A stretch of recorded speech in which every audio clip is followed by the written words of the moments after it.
Hello, everyone, and welcome to the 154th episode of the Spiritual Brainstorm.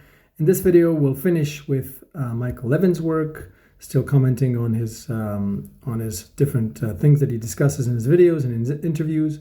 Link in the description for the original videos, as usual. Hopefully, I'll cover most of what I wanted to talk about.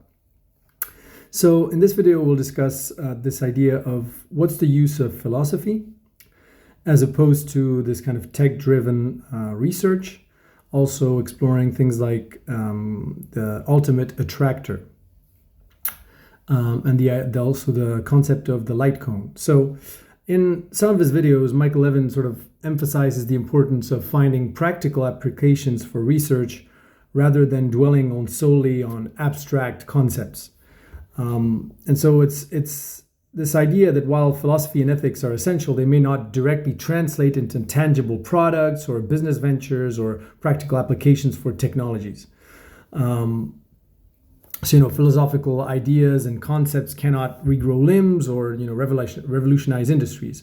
So technology is required to make concrete implementations and marketable outcomes. And there's a video that I've done on fishy science a little while back that delves into all of that. Michael Levin refers to this concept of hacking reality through the utilization, notably, of bioelectricity. And he explores using bioelectricity to regenerate limbs or create unexpected biological outcomes. So, for instance, making sure that a planaria grows 2 heads instead of 1, but this approach assumes that we need to hack reality from the ground up, that there's some base reality and that we're trying to hack at it and change things. What I explore is rather the reverse. It's that we're already in a limitless reality where everything can be done. Just close your eyes and think of a 2-headed planaria and there it is. But we self-impose certain limitations to make sense of our existence and to explore new things. So these rules and these boundaries, they're created because it can be overwhelming when you're faced with infinite possibilities. What should you choose? What should you choose to think? What should you choose to experiment? There's no preference in infinity. And so you create these limitations specifically. So it's actually the opposite. It's almost as if the real hack is more and more limitation rather than more and more freedom. Obviously, it goes both ways, but just keep that dimension in mind. It's really important. Preferences only emerge due to limitations. So, for instance, we much rather value spending a day in the meadow rather than getting run over by a bus. And those preferences only arise because we're mortal, we're limited. And so that's, something that needs to be cultivated. Now, we are pushing the boundaries of freedom and the degrees of freedom. But in trying to do so, we should realize that pushing these boundaries may not be so much an issue of technology and knowledge and deconstructing reality as scientists are doing, but the growth of our consciousness. And so in that sense, philosophy, ethics, all these different concepts play a crucial role because they are what determines in what kind of way we can bend these rules or not. And I'll explain a little bit why that is. So imagine as if humanity is a global collective organism navigating a 4-dimensional idea space where different ideas and concepts exists, kind of like bubbles within the space. And these bubbles encompass areas like bioelectricity or anti-gravity technology, nuclear fusion, but also darker ideas like genocide or, all kinds of other crazy things. And humanity prefers to navigate, obviously, through that space towards experiences that avoid self-destruction, so that are positive for the outcome of the global organism. Just like we navigate our bodies through 3-dimensional space in a way that is beneficial or good for the self-preservation of our lives. And just as cells within our bodies navigate anatomical space in a way that makes sense and that is best for the collective. And so, in that sense, growing our consciousness and expanding our ability to handle different paradigms opens up a wider range of experiences. So, just as a 2-year-old toddler is exposed to limitations, and adults kind of also put boundaries on what that toddler can experience, like you wouldn't let your toddler run around on the highway, in the same way, humanity as a collective is also limited, but not in the way that we think. We think that these limitations are because we don't understand reality. And maybe the limitations of a toddler come from a limited understanding, but that's not the only parameter. And understanding not just in a technical sense, but also in all kinds of other senses, like how to use properly a knife, for instance. Like, would you give your toddler a table saw to play with, or a gun? And you understand that it's not just, the toddler doesn't understand how the gun is made and the different parts and components and how it works. The toddler is just not ready in terms of his maturity, his consciousness, to handle those kinds of objects. And in the same way, you could think of ideas in this idea space that I'm discussing that humanity is just not prepared for. And in that sense, philosophy becomes essential in this collective journey of humanity, because it influences the technologies that we develop and the experiences that we unlock as a species. And so higher levels of consciousness and expanded worldviews allow you to navigate towards new ideas and perspectives which might have been, let's say, unavailable to us. And Michael Levin's own evolution in consciousness led him to explore bioelectricity and its potential applications, because obviously if he bought into the whole narrative of pure materialism and that everything is in the DNA and that everything has to have a material explanation, then he would never explore this idea of bioelectricity. So in a sense, the mere fact of having these ideas or sources of inspiration require you first and foremost to change your worldview and your consciousness and your kind of philosophical understanding of reality. And it's not just the technical nitty-gritty kind of understanding of things. And so philosophy is not just speculation or idle chatter. It determines the direction of technological advancements. It will determine the direction of technological advancements in the coming decades. And also it will make sure that we navigate through this idea space, as I call it, in a way that is not detrimental.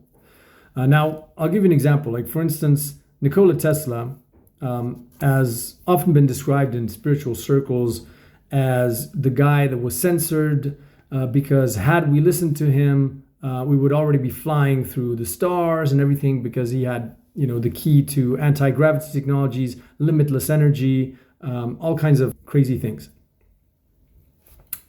What happened? Okay, never mind. And that's just one narrative. You just have to, it's not that he was censored in a way, but that censorship may have been more profound and have profound roots and reasons than the fact that, certain industries wanted to keep their monopoly and control over humanity and over, limited energy. So you have to try to picture yourself infinite, like humanity having access to infinite energy in the 1920s. And had that been the case, we would have clearly misused it. We would have either destroyed ourselves with it because we've created these crazy, weapons out of it, or we would have transformed this entire planet into a giant pile of garbage because we could have transformed everything into plastics, into, goods and services, not bother recycling anything because of this limitless kind of energy and cheap energy.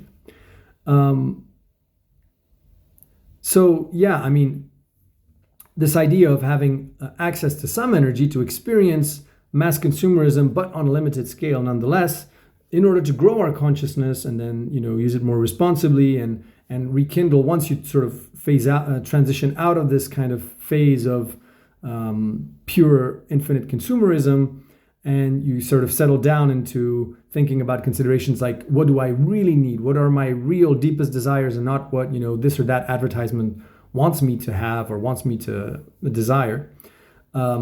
you need this kind of limitation with oil and all those finite resources, which are still very abundant, but nonetheless limited, to prevent humanity to steer towards, its own self-destruction. And we're still coming really close. But had we adopted certain technologies like infinite energy in the 1920s, I think we would have definitely destroyed ourselves. Hence why humanity as a whole didn't navigate towards that in the idea space, as I call it.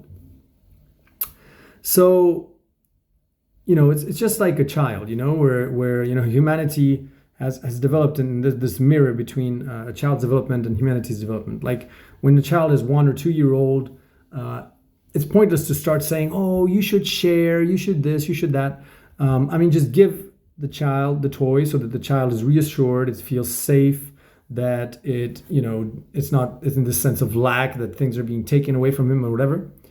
And then once the child is reassured about, having this kind of safety and things that belong to him and that he has control over that, once he feels safe, then afterwards, when he's 5, 6, 7, then he starts to share and learning to share.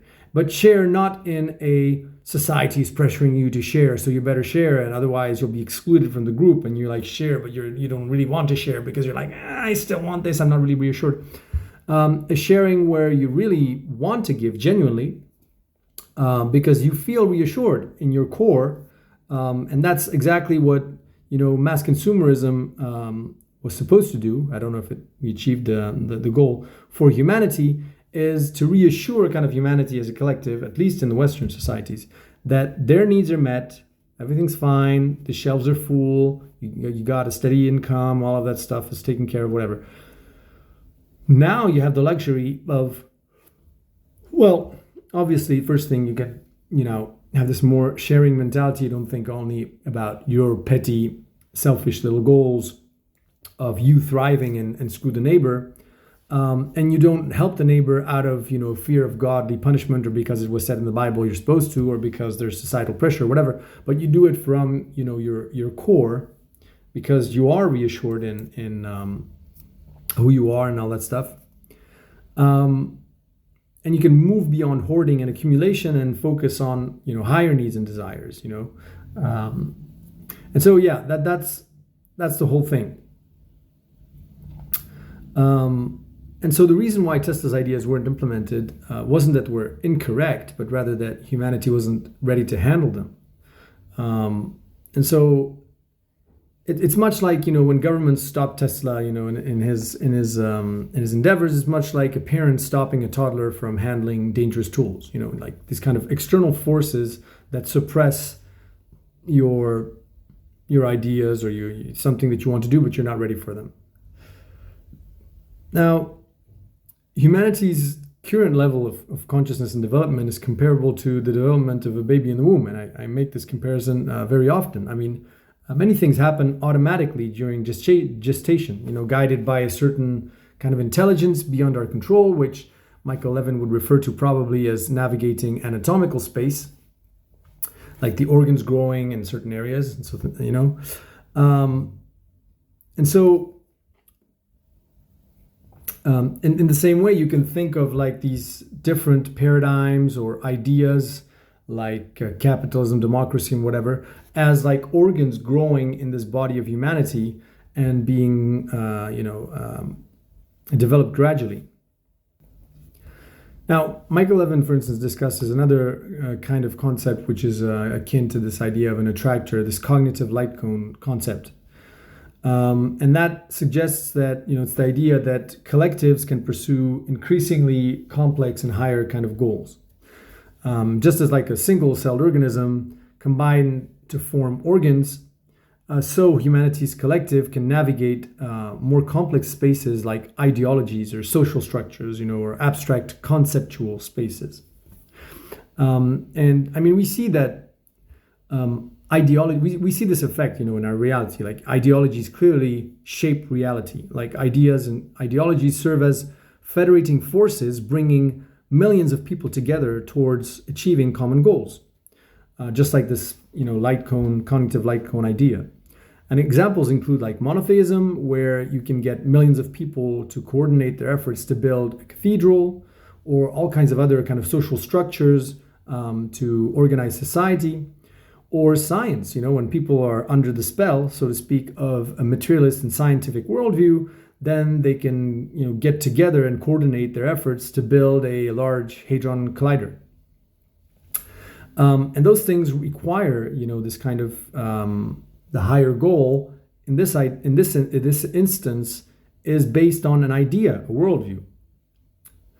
Now, obviously, it's not that simple, like humanity growing these organs inside its body, like these idea organs, let's say, because previous civilizations, like the Greeks, for instance, it's as if they've carved out in reality, in this idea space, a kind of bubble or something, like a womb in which humanity can grow towards, and then once you reach that, the limits of that bubble, then you can expand beyond that. So it's as if the Greeks had prepared the grounds for democracy and all kinds of, materialism, science, and all that stuff. And then the humanity had to go through monotheism and the medieval ages and all that stuff to grow their consciousness in a certain direction and explore different kind of organs. It's like if like at some points one organ is growing in the baby, like at I don't know, month 2, it's the lungs that are forming or the stomach that is forming or whatever. I don't know exactly, but like there's this timing where different organs develop at different times. And so it's like the Greeks planted a seed, like that organ grew, that idea kind of worldview grew up to a point, and then another organ had to start growing, and that was like this idea of monotheism and all that stuff. And then once that was kind of formed, then the other one could grow even further, and eventually, you just go beyond what the Greeks prepared for you. It's this idea of these nested Plato's cave, where you are in this illusion, and then you go out into the real world, but that real world is also an illusion, and then there's a higher kind of way of moving beyond that. And so just like this comparison to organs, just like organs have to function together, so too all these ideas that humanity has grown have to function together as well. And the way to sort of put all of these different ideas together has not been done in a very harmonious way, because obviously this is like, let's say that the universe didn't have time to experiment millions and millions and millions of times doing this. And so the process is not yet fully tried and true, like when a baby is like 6 or 7 months old, all of his digestive system starts to work, together, and like the stomach and the guts and, the esophagus, and, the baby starts swallowing the amniotic fluid to train his all of the different, organs to handle nutrition, and, to train the kidneys and all that stuff. In the case of humanity, we've also grown kind of separately, separate civilizations on separate continents, not really being connected and not being in touch with each other. It's almost like different worldviews or ideas that grew at different parts. And then the process of putting all of that together, we called it basically colonization and globalization. But they were a flawed way of doing it because of the problem is that humanity couldn't handle certain concepts or ideas, which then sort of pollute this layer of inspiration that you draw from. Like, for instance, you're trying to replicate on the outside something that happens naturally on the inside as a kind of a basic template, but then because you superimpose ideas on top of that, you skew the way that the process is done by, the concepts of good and evil, the concepts of inferior, superior, domination, being subdued, being stronger, being this, or survival of the fittest, all of these kinds of things, heathens and heretics and believers and the in-group, the out-group, all of these concepts and ideas are new things that we have to juggle with and that superimprint over a template that is below concepts and ideas, like for instance, the liver, the guts, the stomach, they all coordinate in a way that is not qualifiable by ideas. They're like below ideas. And then if you put ideas on top of them, then you can like sort of skew that thing that is natural and that is, intuitive and whatever. And so it's this lack of mastery of the ideas and concepts that we juggle with that is responsible for that disharmony. But regardless, we're still now kind of a planetary organism because we're all interconnected with each other, with the internet and trade and all these other things. I mean, every part of humanity is basically aware of every other part of humanity. I mean, there are very little people around the planet that are unaware that they are on a planet and that there are other people speaking other languages and all that stuff. Now, the beef that I have is that with these cognitive light cone ideas of pursuing larger goals, well, how could you empirically test that? Because both are true ultimately. Like a yet to be formed baby, you can view it both as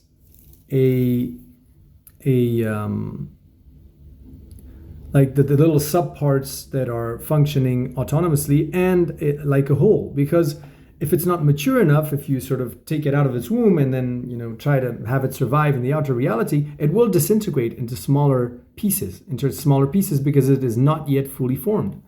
And that goes back to Michael Levin's experiment with xenobots, is that if you separate like a little group of cells from a forming embryo and you put them in another environment, they're not going to regrow the whole organism. They're going to form a kind of a collective, but that doesn't act or doesn't do at all what the global organism would have done had it stayed in its non-separated in its cohesive kind of state, and then not a state of separation. And so here, humanity at this stage, because we're not fully formed, we don't have any proof that we're part of a larger kind of light cone, kind of mechanism, or that that our organism is capable of, is navigating this idea space and is conscious of itself and is pursuing larger goals. But so it comes down to choice, which we don't want to have, because in science it's not about your individual choice. It's about what's true, what's empirically tested and objective. But in this instance, if every single human on this planet believes that they're part of a collective, then you get proof of that because you start acting like that. And then it's almost like if each individual cell in the baby had a choice of, am I forming a global organism here, or is it just all of this is just random? And then we should just disintegrate and go into and this story is leading nowhere.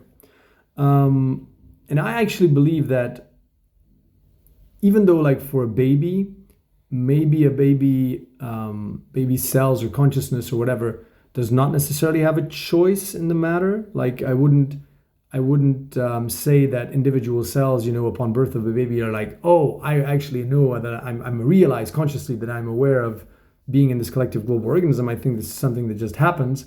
But I think that at the human level, because we have free will, because we have all of this way of reflecting on things and thinking about things, that we do actually have to make a choice. And there it's really uneasy because the empirical method is not about choice, it's about what's true.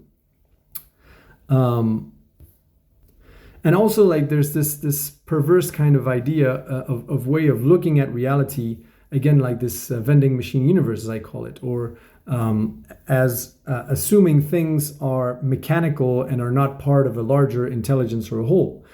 Like, Michael Levin gives this idea of, can we condition an ecosystem? With training and all that stuff. But my question is, should we try that? Because it's like, imagine that the whole planet is like one global, stable, living organism, this kind of Gaia hypothesis, right? And if you delineate artificial boundaries and say this is an ecosystem, and you say this is where it starts, this is where it ends, you put a boundary around it, and you want to train it for doing something or another,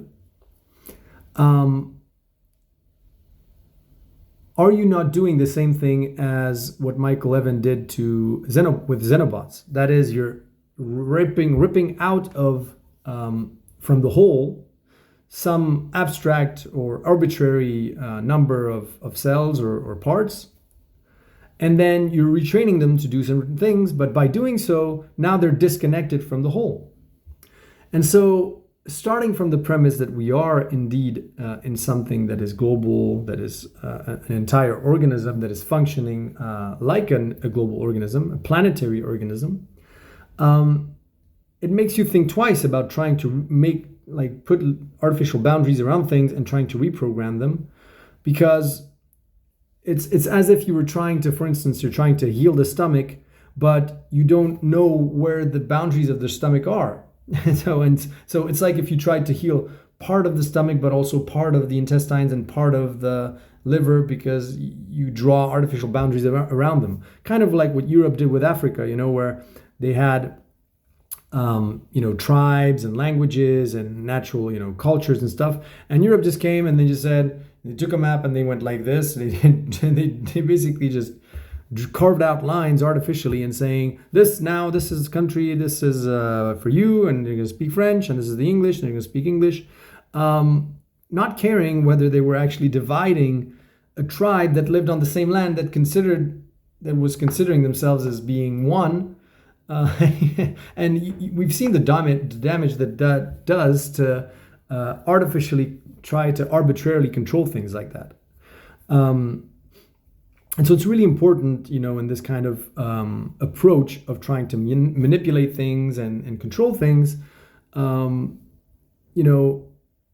whether that's actually beneficial and a mature kind of way of doing that, or whether we are really doing more harm than good in that instance. So there are limits here that need to be recognized. And this also ties into this example that I really like that Levin uses, is if we consider living cells as Lego blocks, and we want to create an organism, well, Lego blocks, you have to physically actually build them and rearrange them, like hardware. You have to put a block here, put a block there, and cement them and make sure they don't move. And so that's if you see living cells as being something unintelligent that doesn't have goals or anything, that is just hardware or just a bunch of chemistry that you can reprogram manually, and that you also have to manually assemble. But then if you consider living cells as rather intelligent kind of agents that have their own goals that they pursue, then you can think of training them. And he gives this idea of building building a tower with Lego blocks. You have to physically put the blocks one on top of the other. Building a tower with dogs. Well, if you train the dogs to build a tower, if you try to build the tower manually with the dogs, it's not going to work, because the dogs, eventually, even if you stack them on top of each other, they're just going to go their own separate ways. But you can train them to make the tower via, different methods and, Pavlov's experiments and all that stuff, but maybe even much more profound ones. And what's nice is that when the tower topples over, then the dogs can actually rebuild it.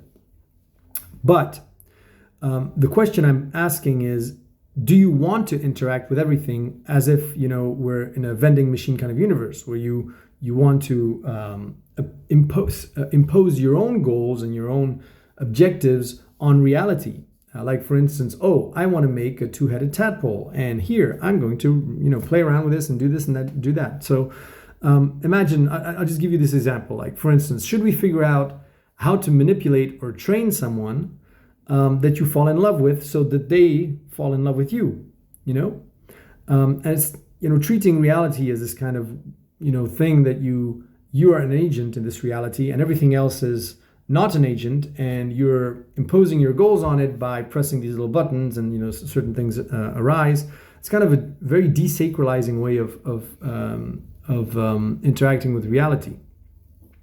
And I give this example, for instance, with democracy. That democracy is a concept that we can grasp at our level, because we have this brain with billions and billions of neurons, and somehow, the different connections in those neurons makes you able to grasp certain concepts like democracy. But where in your brain is democracy? It's the first question I'm asking specifically. And also, could an individual neuron understand what democracy is? And so it's this idea that no single human will ever be able to reverse engineer this kind of idea space, which is maybe that even me calling that idea space might be, completely wrong and completely underestimating what it actually is, this kind of four-dimensional space. You can only have a tiny little inkling of what it is. And so imagine if each human brain was like a neuron in a higher kind of human, higher kind of being. No single human also could be able to understand what emerges from that collective and how that collective navigates its own kind of morpho space. And so those things are always going to be beyond the reach of materialist science and physicality, unfortunately. And in another video, like Michael Levin discusses certain concepts like the soul, and he's saying, well, it must have a purpose, it must have some rules, it must function in one way or another. And that may be the case, but do you think you'd be able to understand those rules, first of all, as a human?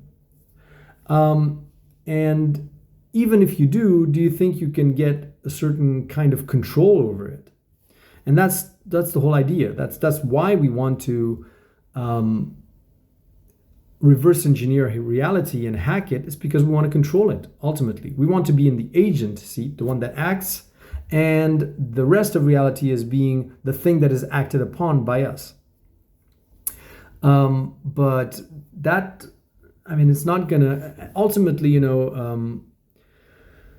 there are limitations to interacting with reality like that, and you can maybe do it with things that are smaller than yourself, like for instance your little individual parts like your cells and stuff. We're already not wanting to do it with bigger kind of beings, like for instance we wouldn't manipulate chimpanzees like we would manipulate cells, because we recognize that they are beings that deserve to be respected and all that stuff. Whereas, like tadpoles, nobody is there defending the rights of the tadpoles because Michael Levin, he's so cruel, he's cutting them up and all that stuff.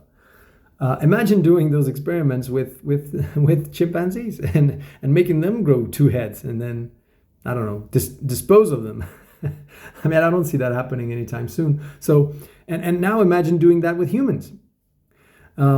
Considering humans like just this thing that you can reprogram and should we? I don't think we should. I think at some point there's this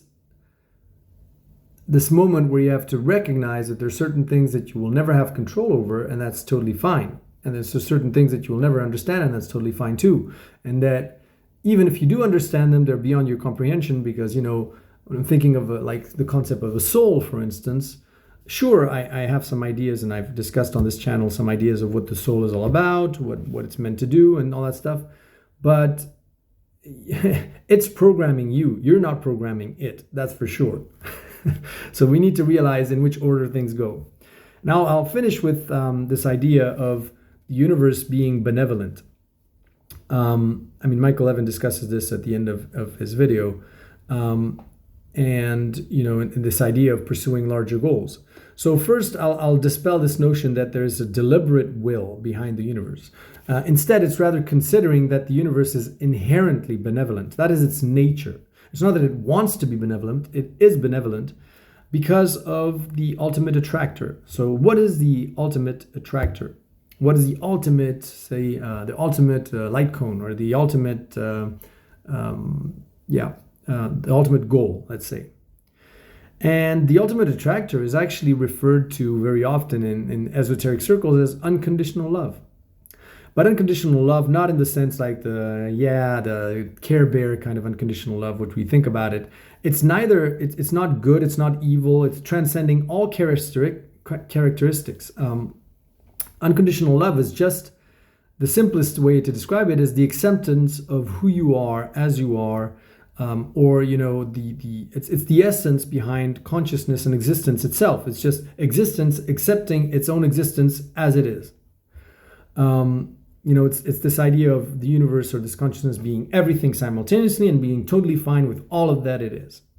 It's all like, to give examples, it's like being nothing, obviously. So there's always nothing and everything as in you play all the notes of the piano simultaneously all at once. Bam. And everything is there, potentially. You have all the building blocks for building symphonies, for building also terrible pieces of music when you play everything all at once. But unconditional love translates into whatever the state of anything is, you accept it exactly as it is. But in this reality, we'll never be in unconditional love. We're constantly in the state of change. So while the universe remains constant and in unconditional love for what it is, we're always embracing that which we're not and what we are about to become. So, but the thing is, if the more you are what you're not, the more you become that which you are. So this is really important. Imagine adding numbers from 1 to infinity. Is 1 equal to infinity? No. Is 2 equal to infinity? No. But if you add everything, all of those numbers up, you're going to start to approach infinity eventually. And so the sum of everything that infinity is not is what infinity is. Catch my drift?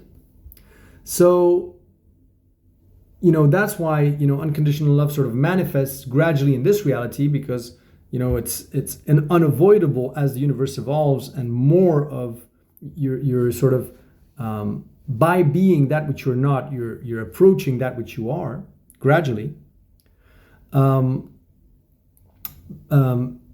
You can see the manifestation of this true nature of the universe being unconditional love manifest in the reality. But the way that it manifests is in stages. And the stages are the self-contained envelopes, which are pockets of unconditional love. There's no other way to put it. And everything from the human downwards is a proof of that. So unconditional love is something that is turned inwards, as I've discussed before many times. Like there is no part in your body that you don't accept as it is. That is, you wouldn't want your finger sticking out of your nose. You wouldn't want your eye, sticking out of your butthole.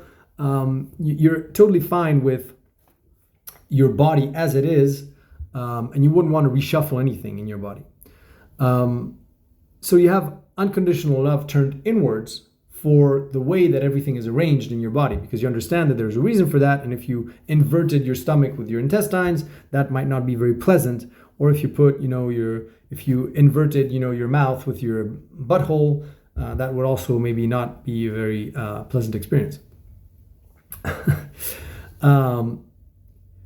So everything that is inwards, and the example I give, it's really a very visual and intuitive way of describing it, is imagine like these people that are in esoteric circles, they discuss unconditional love. Okay, so if you're still under that spell, what I encourage you to do is, when you want to take a shit, instead of going to the bathroom, shit on your pillow and then try to sleep on it that same night. And you'll realize that unconditional love is loving everything exactly the way that it is, not having any preference as to the way that you should rearrange it. You wouldn't prefer that shit to actually be on your pillow or in the toilet. Unconditional love is really just looking at everything and saying, I'm fine with exactly the way that this is. But notice that until the shit was outside of yourself, you were unconditionally loving it, because you understand that the shit was exactly where it's meant to be, in your colon, right? In your digestive tract and then your colon.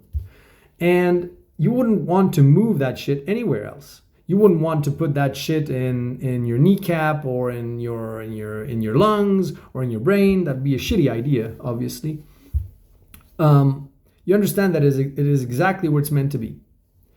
And the way that unconditional love sort of grows in this universe is that it requires the parts, certain parts, to form a collective harmonious whole, and that manifests as a kind of envelope that has unconditional love turned inwards. And so a living cell can also be described as a bundle of unconditional love. Unconditional love for all of the chemical processes that are happening inside of it, because they're so harmonious that it can create that little envelope. Now, even though our bodies, I'm saying that they're a manifestation of unconditional love, it's not perfect at the human level because of ideas. Because we don't have a mastery of ideas. So I would say that like animals really reflect that idea of unconditional love, because they would never or very, very, very rarely impose like self-inflict harm onto themselves. Like for instance, like a human that would go to a fast food chain restaurant and they know it's bad for them to eat this, but they just stuff themselves on that food and then they become obese and whatever. Or take drugs or whatever, except in very unnatural situations. Like for instance, these scientists carried out an experiment on rats, and if they put a rat alone in a cage where there's nothing to do and some drugs, the rats will actually, go at it and commit up to the point of overdosing and dying. But if you create a really, really nice cage with games, with all kinds of fellow rats to play with and socialize and all that stuff, the rats won't touch it. They won't touch the drug, even if it's there. And so in their natural habitat and environment, animals are in this, kind of unconditional love kind of scenario where they are this bundle of unconditional love. But then humans come along and they have all these ideas that they superimpose over their own bodies. Like for instance, I don't deserve this, or I'm poor, or I'm ugly, or I'm whatever, I'm weak, I am less worthy than, and that manifests as all these kinds of problems and stuff, and disharmony that you superimpose over your body, which normally if you leave it alone, it goes towards that unconditional love state of pursuing this higher goal and achieving it quite well.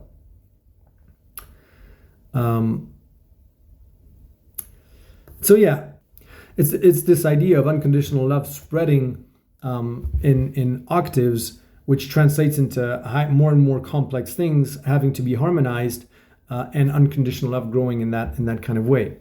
Like for instance, transitioning from chemical reactions to biological interactions, that is a level up. But I was talking about democracy, for instance. I mean, can you imagine just the concept of democracy? A very short word, democracy. But imagine how that translates into biological interactions, chemical reactions, and physical, atomic changes at atomic level.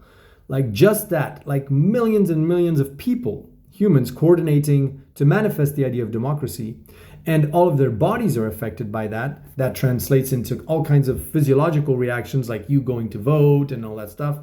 Plus, all of those obviously translate into chemical reactions inside your body and outside, because it affects the outer world as well. And imagine all of the atoms that are affected by the term democracy. But now try to analyze the effects of democracy as an idea from the vantage point of physics, purely physics. And you try to put that in a physical formula, like trying to calculate how an atom in the body of a voter is going to be affected by democracy as an idea. And now you understand why all of this fantasy of reverse engineering the universe is possible, because we can still grasp that from our level down, but imagine that there is a higher level above us, and that's something that trickles down into our reality as something that we see, some events that occur, just like the concept of democracy affects this reality in a physical sense, in a very physical sense. It affects all the atoms in this reality in a physical sense.